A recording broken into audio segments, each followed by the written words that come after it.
I'm just going to sit up here and ask a few questions, and then he's going to talk, and then we'll take questions from the audience, too. But I'm just going to ask a couple questions to get it started here. So we talked earlier about that this was the dining room, right, Peter? Pardon what? This was the dining room in here. Yeah, we ate cottage 6-8 over there. That side. Yeah, can you say that again? Where did your cottage eat?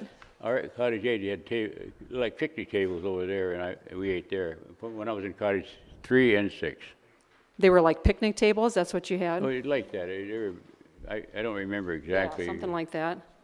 And what kind of food did you have? I mean... Mush. Mush? For breakfast you had mush? Like hot cereal?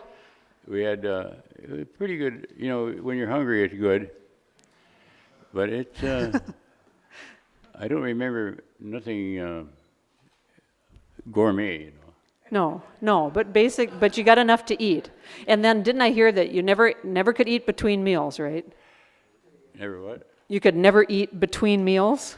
Oh no. Well, when you had a 4th of July picnic or something, then you get a little ice cream between meals. But we really didn't snack between meals. And I think it was Armistice Day. We got Cracker Jacks, didn't we, Harvey? Cracker Jacks, and we had things like that over the year. But it wasn't a normal thing to eat between meals. You get pretty hungry if you're active, Yeah, and then, so you got ice cream sometimes on special occasions. Yep. At regular meals, did you ever have dessert? Did you ever have any dessert? Any what? Any dessert? Yeah, on Sunday we had pie usually. Oh. Not usually, but quite often. And Sunday evening we had sandwiches, unlimited sandwich, milk, and peanut butter, but no regular meal. Is that right, Harvey? You have that too? Yeah, he's saying yep. Yeah. Yep. It was boringly similar all the time, Did you know Harvey when you were growing up here? Did you know Harvey? He was in a different cottage, right? He was in C11. Yeah, I didn't know Harvey. He was in the same cottage at 16 with me, right? I don't think we were in the same cottage here. Oh. Okay, but I was in cottage 16 before I went to farm indenture. Mm-hmm. And so the cottage where you went when you were about 10 years old, Peter, is that cottage still here outside? Is that still here somewhere? 16 is down now. They tore that one down. It's not there, but It's not there. cottage 15 and those cottages are bought by private owners. And I was going to ask you about, Peter has a book also that he published. And what's the name of your book, Peter? While the Locust Slept? While the Locust Slept. It was published by the Minnesota Historical Society, and it won the Minnesota Book Award in 2002. Yeah. And you have it in the gift shop, right, over at Cottage C11. And I read both Harvey's and Peter's books, just wonderful information. But I wanted to ask you, and on the book it talks about when your Finnish, not your Indian, but your Finnish grandparents showed up with your brother, who they were raising. Wasn't that a huge shock? Remember when you said your grandparents showed up from Michigan and your brother? Did you even know you had them? When I was 10 years old, my brother was a year or so older than me, and they were going to St. Peter to visit another relative, and they stopped at and I didn't know anything about it beforehand, and the social worker called me from the cottage and I had to go up to the main building, and here these grandmother and my uncle and aunt and my brother were sitting on a bench, and I was standing with a social worker, and I was wondering what was going on, because I never knew them before. I heard about my grandmother, but the other grandmother, You knew about your Indian grandmother, right? My Indian grandmother sent me twice with a letter with a dollar bill in it, and I didn't know what to do with it. It was a lot of money, and we didn't have money. I didn't, but it was pretty. It was pretty much of a surprise. And the grandmother that sent me a dollar was the one who wanted to take me out of there in the 30s, to take me up to Willow River. near the reservation. But you didn't know that she wanted to adopt you, right? I didn't know then. Till later.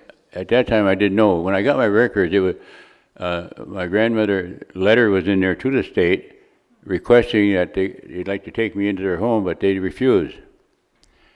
And it was kind of a, when I reviewed my record, there was a lot of information that was not confusing, but a tragedy of what happened, because my oldest brother, Yes. my oldest brother was a waterhead or hydrocephalic, and he became retarded, and my middle brother was so-called normal, and I come along with a big head, and they thought they saved they kept my brother, but they thought that I wasn't, so they abandoned me to the social services because I was going to be retarded, they thought, and my head was going to grow and all that kind of stuff.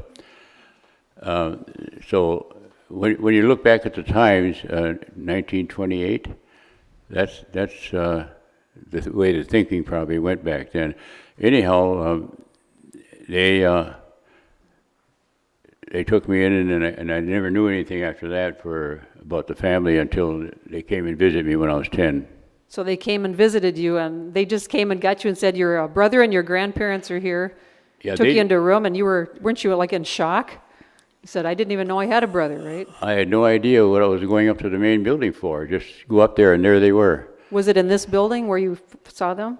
Yeah, it was where the ledge is looking into the office. There was a bench there in the hall, a very pew-looking bench. So you sat there with them? And they were my brother, the grandmother, and the two uncle and aunt were sitting there, and I was standing with a social worker. And they were talking, and she was saying, "This is your brother and your aunt." And it didn't mean anything to me. I was kind of flabbergasted because I hadn't known about them at all. So that was quite a revelation for me. And did you ever see them again?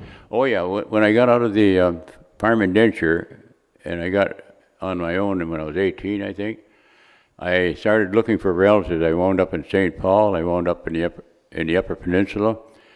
I searched all over, and I located almost everybody, and I began to get a picture of my heritage, and also relatives, and getting all that information together and making sense out of it. But they didn't help me do that. The state school didn't help me at all in understanding my background. Your Native American side?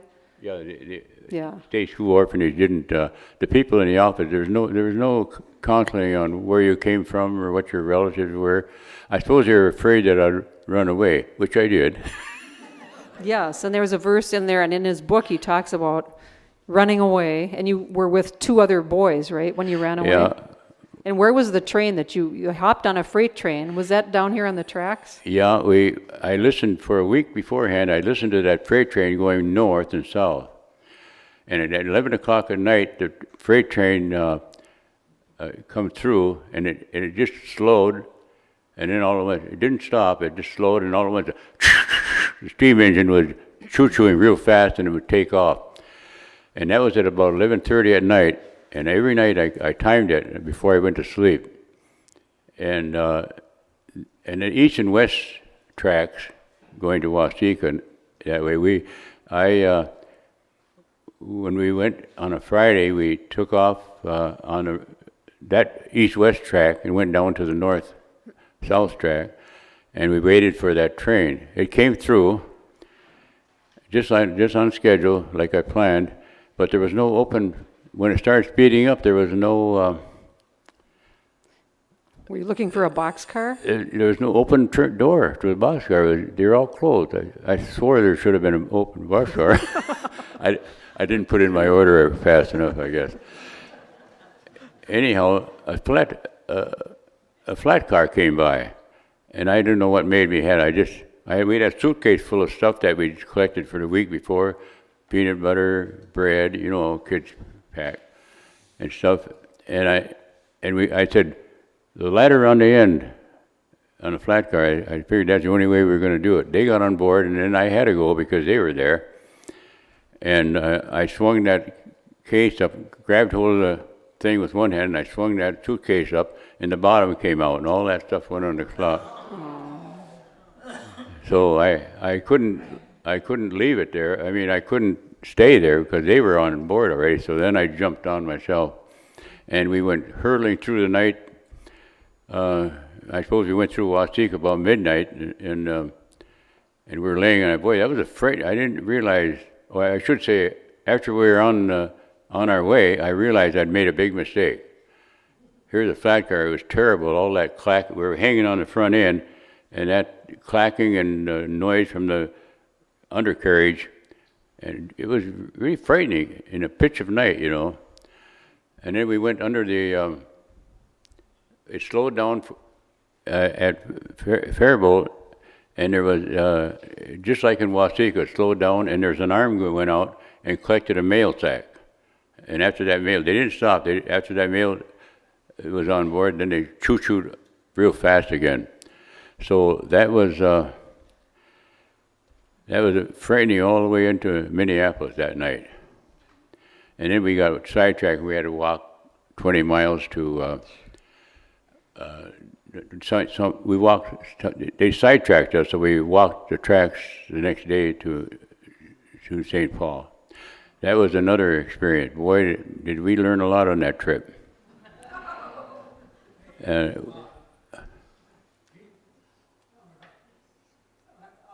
away 3 times. Oh, do you want to? Enough to get caught. Did you? Do you want to bring your dad up? Yeah. Let's bring Harvey up too, and he can tell us about the time he ran away. Yeah, you ran. I heard you ran away. Did you? Where did you go?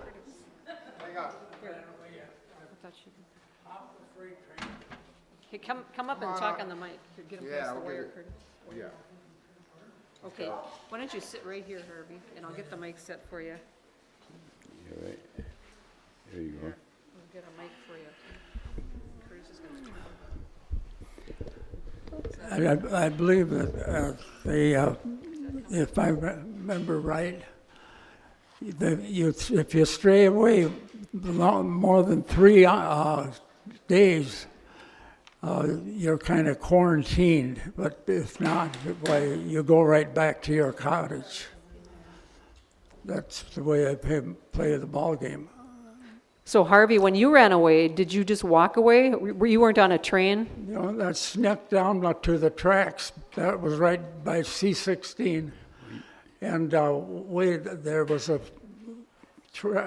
freight train that went through in the middle of the night. That's what they And go. yeah, I remember sitting here and there was an empty Yeah. A boxcar? platform. I went up there, turned around.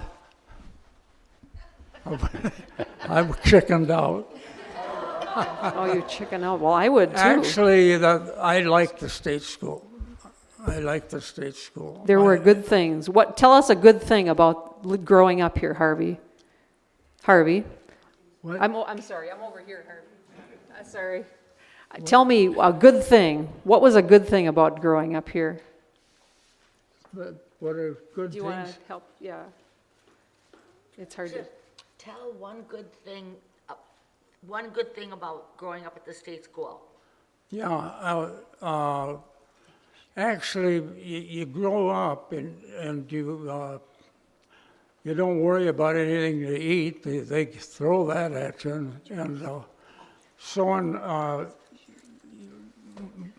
If you see that, what it was, What? shows Golden Gloves.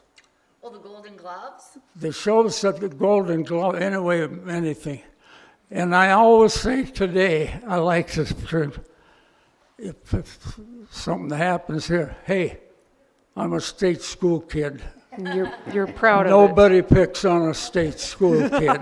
It's tough. And I believe that. I think if you didn't fight in a state school, I fought in 4 and 5 tournaments. Every tournament, I fought as a featherweight, and a welterweight.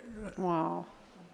Can I see if the audience, oh, I'm sorry, Harvey. Do you have, And he's still at that weight today, 142. wow. Yeah, I'm. Welterweight. I was a welterweight. I always fake people and they look. Yeah, and now when he lives at the assisted living, when they want to give him a shower, on Tuesdays, oh no, he's like this to the gals. However he does it, he gets those arms up and he's a fighting. Wow. I was going to see if the audience has some questions now for Peter or Harvey. This is my daughter right here. This is Cheri. I'm sorry, I didn't introduce her. And do we have any questions from anybody? I have a question. Yeah. Harvey, what is your most fondest memory of growing up at Cottage 11? Did you hear? What's your fondest memory in Cottage 11? Cottage 11, getting transferred. I tell you, Cottage 11 had the worst damn matron, Miss Morgan. She, I honestly think I was in Cottage 11 for about 10 years. And Miss Morgan, Morgan, the C11 is right over there. They come in, and we had 3 floor or Right over there. They sat tables, and we ate there all the time. C3, and when I went there, we come in, and there had for 3 C3. Mm-hmm. Jimmy, did you live in Cottage 11? No, I was in nursery first, and then cottage 6, which is toddler, then cottage 3, then 15, then 16, and then 8. Oh. You moved all over. I went all over the place. Did you know Miss Morgan, Peter? Yeah. What? Did you know Miss Morgan? Did you ever meet Miss Morgan? She was at. C11? I didn't know. I knew of her, but I didn't know her. Yeah. There was Jacobson, I think, was in 14. I wasn't in her cottage, but they said that she had a peculiar way of punishment. Somebody told me. They used to take shoelaces with the metal tips back then, and she'd take a bunch of them in her hand. And hit you with the metal tips? I don't know if it's true. That's what some of the boys told me. Did anybody else have a question? Yes, sir. What was the indenture program? Yeah, what was What did you do? How the farm indenture? He wanted more information on the farm indenture. How old were you when they put you out on farm indenture, Peter? I was 15, and it was the indenture program. They called it, when I was there, they called it the high school placement. But I did a study on the indenture program back in the late 1800s, or early 1900s, and they had the same thing, the same circumstances were used as then when I went out. They were supposed to put money aside for you, and when you got out, they were supposed to get it. Mm-hmm. And you're supposed to pay you like so much a month for summer work, and I never got that until I got the Klugs when they took me after. The second family he was with. And there was a picture up there that we went through of him hugging this lady. I couldn't believe that the people had that good a demeanor, you know. Yes, and that was Mrs. Klug, the young bride, and her husband had taken him in the second farm indenture he was on. They were a wealthy farmer, and they weren't looking for boys for working. If the other people were, a lot of them were, but they were looking for a hired man, and they just got married. They took over the family farm, so right now it's a 100-year farm or a century farm. And we still visit them. I go about once or twice a year to visit her, and they have a. I'm trying to think which. Anyhow, when I got there, I didn't. Well, let's go back up a little bit. When I get home from school on the other farm, I'd have to change into my clothes, go right to the barn, and start working. When I got to Klugs, got off the bus the first time, there was sandwich and milk waiting for me. I couldn't believe it. It was just, You couldn't believe a sandwich and milk. Yeah. It makes me want to cry. I know. they were the first human relations I had in my life till that time. It was the only one. I was 17 years old. I was a young man there, but I didn't know enough to be a young man. There was all this things that my psyche was kind of damaged quite a bit up to that point, so I couldn't relate to the modern world, modern world. So that's. And so, didn't you tell me at first, yeah, you were suspicious of why they were being so nice, but then Peter told me that he decided to be like them because he liked that better than the unkind people that he'd known before that. They turned your life around, really. Yeah. The service was a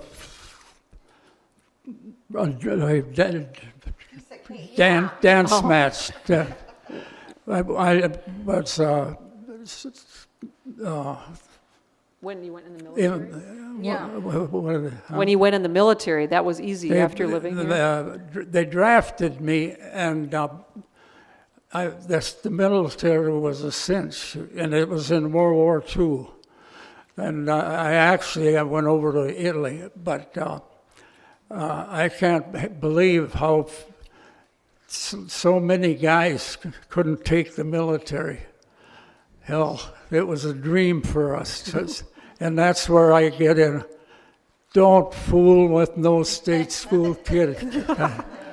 And also when I went to high school, and I heard a guy say that. I hit a guy, went, and it broke his head, cement hallways, and I heard this other guy say, "Don't fool with them state schoolers. They're tough. They'll fight the hell out of you." She's got a question. And they did. If it was difficult to engage with people at a work site like farming, a farm, when you were a child, or 15, how was it different than being in the military? Because you said you weren't used to engaging with people. I just hear them. So, because you had institutional training, she asked how it was hard to talk to people, right? Because you weren't really socialized. But then when you got in the military, how was it easier? Were you able to talk to people there? Yeah. Harvey used to say that being in the military was a piece of cake because it was just like being in the orphanage. Every day was the same. You were told what to do. You followed the rules. But the good part was you got paid. But the good part is Yeah, that's for sure. And you got fed and... you got fed and paid. I'm not saying that because, hell, people get killed in the military. But for the training and the fighting, hell, that was a cinch. Did you have a question, sir? One of my good friends was raised Joe Rollins. Do you remember Joe Rollins? Joe Rollins, the I artist? remember Joe him. Rollins? Oh, a man, Oh, Joe. man, he was something else. He's talking about Joe Rollins that grew up here, and you knew him. Yeah, he was a boxer. He trained people, fighters. Yeah, but he couldn't fight much better. We did. I worked for him. Yeah, but In a bakery. Joe was a good man. Yeah, right here in the Yeah. bakery. He was a good friend, and he'd tell me stories about you guys. Yeah. Oh, He Yeah. took- Do you know of any other people like yourselves still alive, living in Owatonna? we have, No. Myrtle is here, who also grew up. Myrtle, do you want to come up and say, right, just wave for us, Myrtle. This lady over here in the front also grew up here, Myrtle. You can have my chair. We'll get you a chair. Do you want to come? But in Owatonna, there's children, like Sandy Dinsey's mom grew up here, right? But there's no state school kids that live here, right? What do you think, Ann? Right here, Ann Peterson is the head of the museum, the Orphanage Museum, and she's trying to think if there's any other state schoolers that live right here in town. Okay, there was a family that lived right off of Bridge Street and Lamont Road, right on that corner. Oh, And they had a young man that worked for them, but he wasn't their son, all right? And I was his lawyer, and what happened was, if you died and, had kids, they would inherit your property, all right? So I talked to the farmer that lived in that house, it's still there in the corner, I can't think of his name. And he adopted his state school kid so that he could then inherit the farmer's farm, and I can't think of his name. So you did know a family, yeah. Yeah, it was a quality relationship. And their family lives here. They've got several other kids. I just don't know his name. We missed the boat. Gus Anderson's here. You didn't inherit a farm, did you? Yeah. Please. He's in the audience. Did anybody else have a question for Harvey or Peter? I think we're going to wrap it up in a few minutes. And